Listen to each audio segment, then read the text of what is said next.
Imagine coming home after a long day to find strangers in your backyard, partying like they own the place. For months, she put up with it, until one bold move changed everything. Margaret never wanted to be that kind of neighbor. She wasn't the type to glare through the blinds or file complaints over trivial things. In fact, she had always believed in community, waving at passers-by, chatting with folks at the mailbox, even sharing fresh tomatoes from her garden with the couple next door. But respect, that was something she valued above all else. And lately, it seemed like nobody on this street had any. It started small. A few weeks into summer, Margaret noticed wet footprints on her patio in the mornings. At first she thought maybe a raccoon had gotten into the water, until she saw a crumpled soda can floating in the deep end. Then there were the towels, strangers' towels draped over her lounge chairs, as if her backyard was some sort of resort. She didn't want to jump to conclusions, so she let it go. Maybe it was a mistake.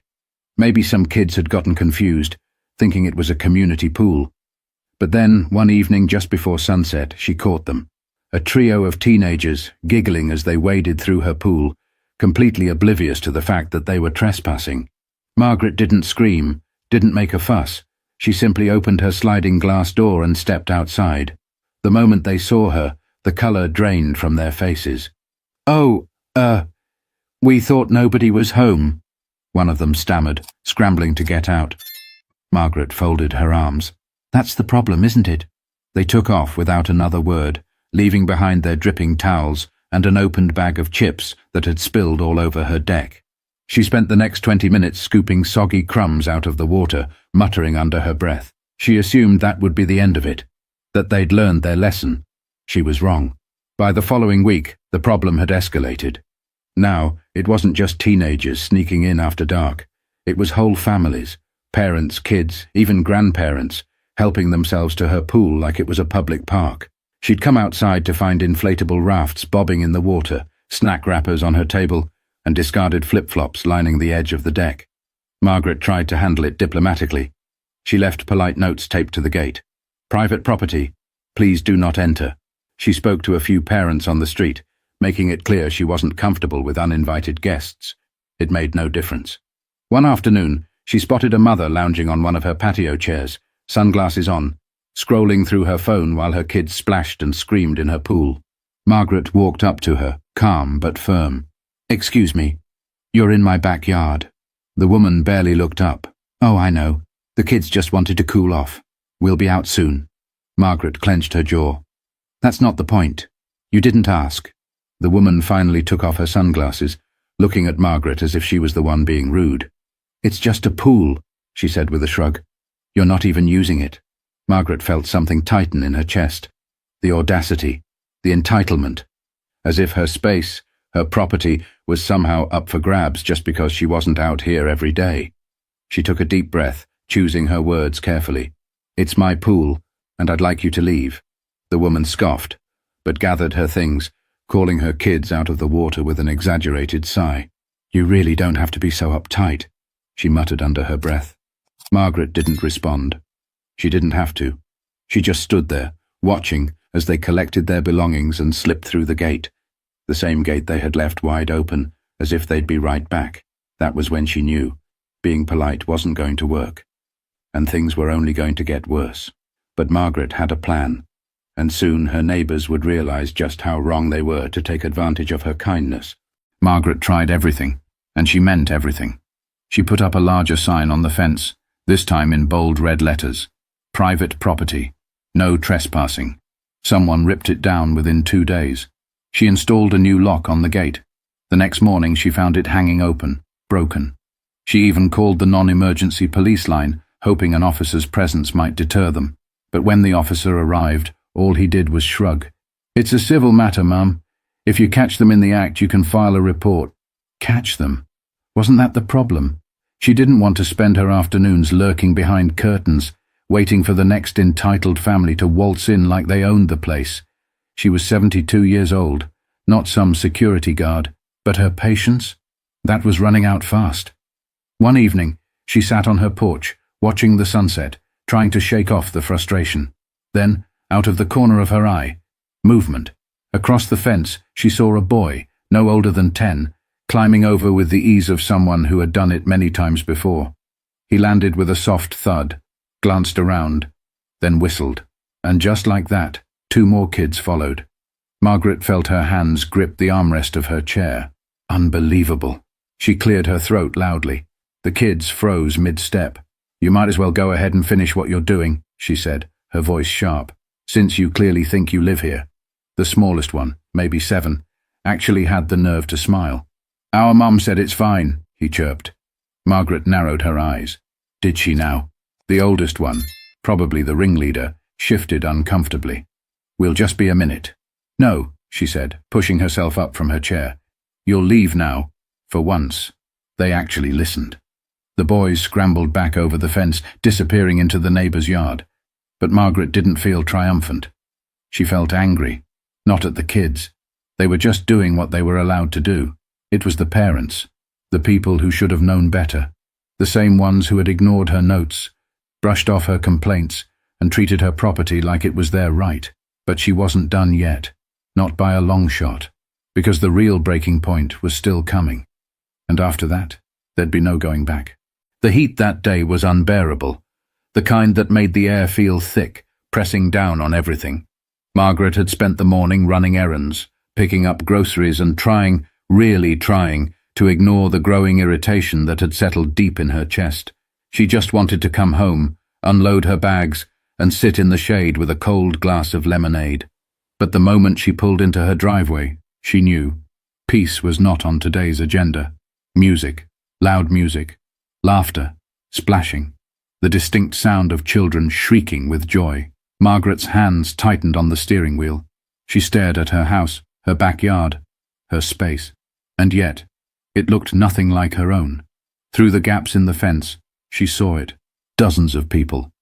Not just a few kids sneaking in for a quick dip. Full families. There were coolers lined up along her patio, as if someone had organized a picnic.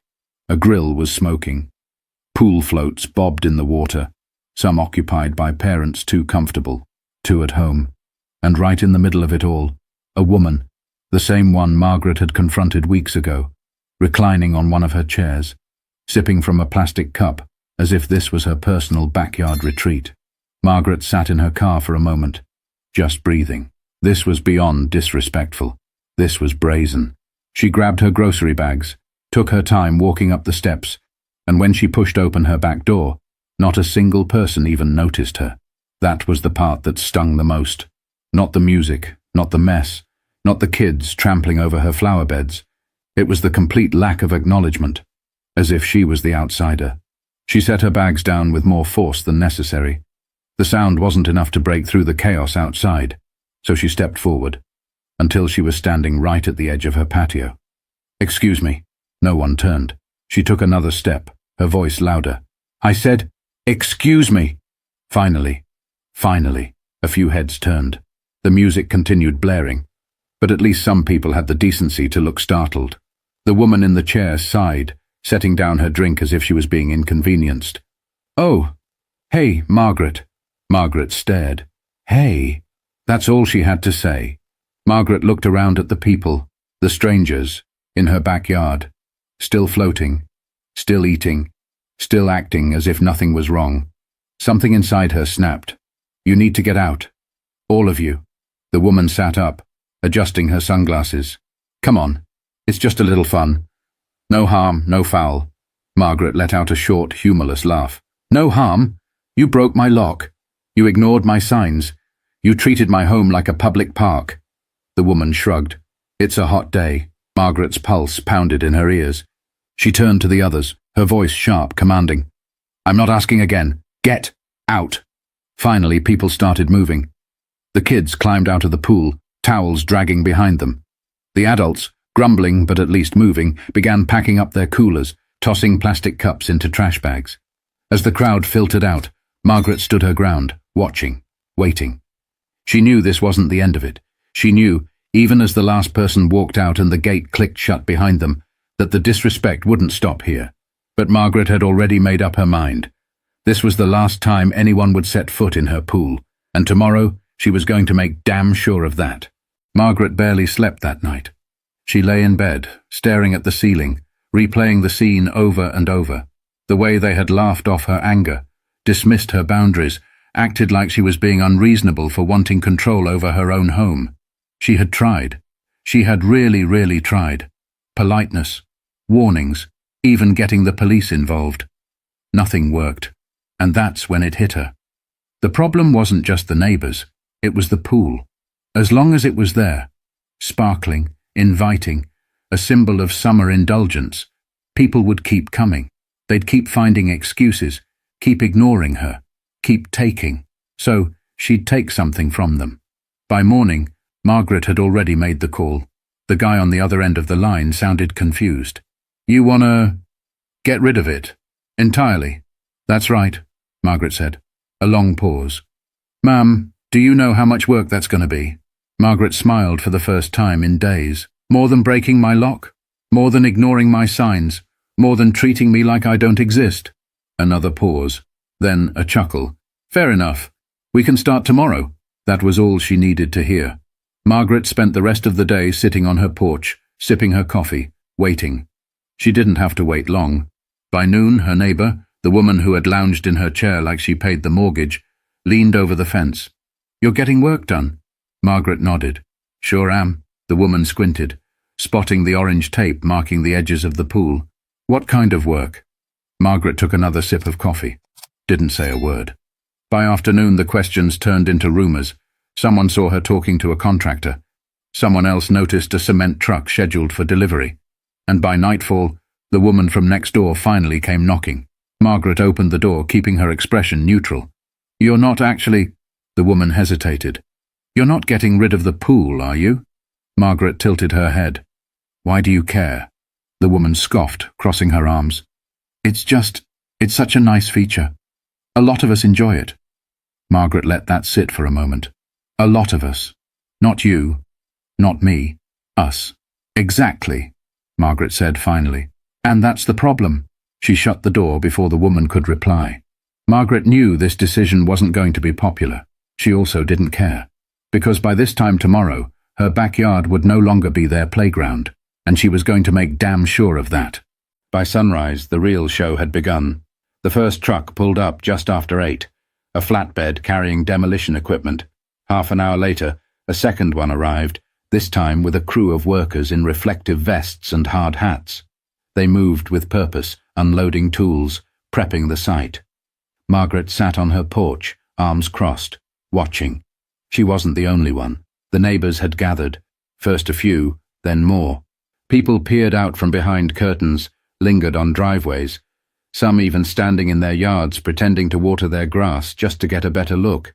And then, the woman from next door appeared. She stormed across the lawn, her sandals slapping against the pavement. "What the hell is this?" Margaret didn't even blink. "Construction. You're actually doing it." The woman's voice pitched higher, disbelief dripping from every word. "You're really tearing out the pool?" Margaret took a slow sip of her coffee. "I thought you said it was just a pool." The woman's jaw tightened. "You're overreacting." Margaret just smiled. Maybe, but she didn't move, didn't argue, didn't explain herself, because the decision was already made. And now it was too late to stop it. The first sound of machinery roared to life. A jackhammer cracked through the morning silence, splitting the tile into jagged pieces. The woman flinched. The other neighbors watched in stunned silence. Someone murmured, "She's actually doing it." Damn right she was. The destruction was quick, merciless. By mid-morning, the once pristine blue water had been drained, leaving behind an ugly, empty crater. The workers wasted no time, shoveling, breaking apart, hauling debris away. Margaret watched every second of it, and she savored it. By noon, the complaints started trickling in. Someone, probably the woman next door, called the HOA. Didn't matter. Margaret had checked the rules. Nothing prohibited her from removing a pool on her own property. Another neighbor had the nerve to say, "But that pool was a staple of the community." Margaret raised an eyebrow. "Funny. I don't remember putting in a community pool." And just like that, the argument died. Because what could they say? They had trespassed.